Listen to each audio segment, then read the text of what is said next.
Hi everyone, I'm Paul. I'm the Global Head of Makeup for Kryolan, and today we're going to be using our Dermacolor Camouflage range to learn how to cover bruising.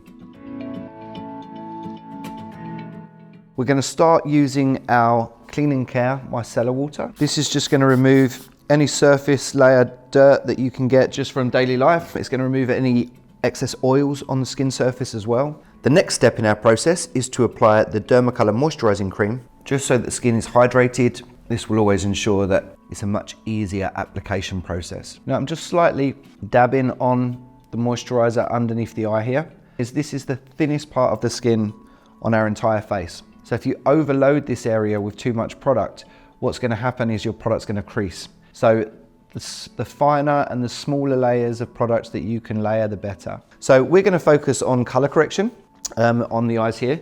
So we've only got small areas where we've still got kind of that dark red and purple areas. And then as it starts to yellow and kind of sallow off slightly as it's coming further out here, it's starting to turn back to the natural kind of skin tones. So I'm going to start by selecting our corrector color. What's really nice about this palette is it houses all of our corrector tones, but you've also got some neutralizers in there. You've got some skin tones as well. So if we think of our color wheel, opposite darkness on our color wheel, so you've got this kind of deep purple here. When you look across that, we're looking at oranges and pinks. Now our model today has got some pinky tones in his skin, quite a fair complexion generally. So using our D30, which is the traditional orange corrector, would potentially be too strong on this skin type.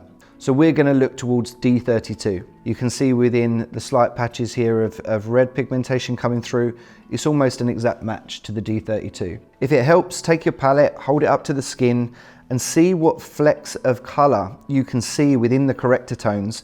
That's going to suggest to you what's more complementary to your client. So there's multiple different ways you can approach camouflage makeups. So what I'm going to do in this makeup, I'm going to do one side here with mixing the D32 corrector in with the Dermacolor. And on this side, we're going to apply the corrector tone on its own, powder, and then go over the top with the same concealer, but as two different layers. So the first important step is to ascertain what color we're going to be using on your client. This is our 24 color palette. Now, the important thing to remember about Dermacolor Camouflage Cream is that it does contain up to 50% pigment coverage. So it's going to look a lot more intense on the skin than a regular foundation would. So sometimes you may have to mix 2 or 3 colors to get an exact match. So looking at our client's skin, we can see we've got some pink areas, but we've also got some very neutral areas. So what we want to do is end up with a balanced skin type.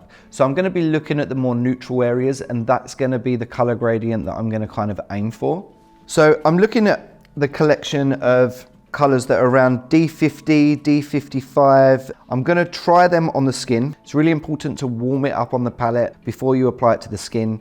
Now, when I'm doing a color match, I will always kind of apply my tones closest around the affected area, because this is the skin that we're generally trying to match. But what you need to be careful of when you're using cosmetic camouflage, because of the amount of pigment in there, if I now swatch this on our client's skin, you can see it's actually a lot lighter than his skin tone. I'm now going to try D50 and see how that's looking as a color match. And then what we want to do is blend it into the skin to see how it's sitting next to our natural skins that we can see.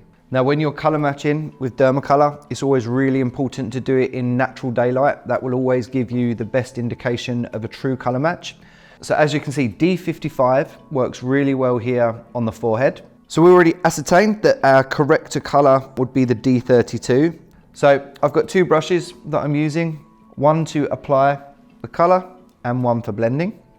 So I'm going to concentrate the corrector color directly on to the deepest areas that we can see of the bruising. And then I'm going to start gently pressing down with my blending brush to help that connect down into the skin. And the reason I'm not blending in circular motions is because I want the color to sit exactly where I'm placing it. At this stage, we're just trying to neutralize the darkness we can see from the bruising. So you can see how the corrector color starts to neutralize these darker tones that we can see within the bruising already. So I'm just going to add a little bit of the Dermacolor fixing powder, and I'm just going to use it to set the D32 that I've applied, pressing and rolling the powder just so that it can sit into the cream effectively and make sure that it sets and it doesn't start to lift or move when we apply. So I'm going to let that powder sit on the skin for a while, and then we're going to come over to the other eye. So I've got the D32 and then my skin tones, and I'm going to be mixing the D32 in with the skin tones directly as I'm applying.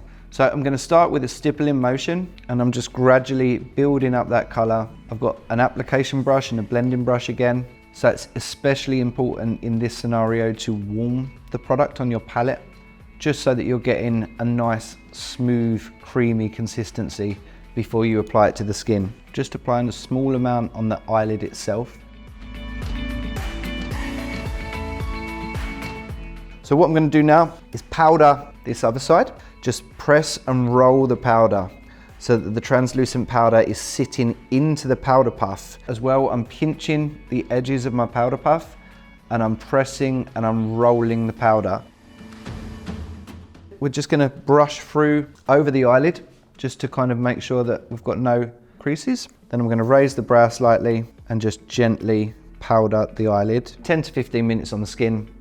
Remove the excess and you're good to go. You've got a waterproof application. So we've now got a second step to make on the other side of our eye. So this side of our eye, we're applying corrector color first, and then we're going on with our concealer, and then finally our last powder layer. So again, same technique, applying with the concealer brush, and then I'm using my dry blending brush just to press down and blend that application. So I'm now just going to fix the final layer with Dermacolor Camouflage Cream on this side. I'm just going to remove the excess now, so that we're still effectively getting a natural looking skin. Thanks for watching, guys. If you've got any questions at all, please just pop them in the comment section and we'll get back to you as soon as we can. And if you enjoyed today's video, please don't forget to like, share and subscribe.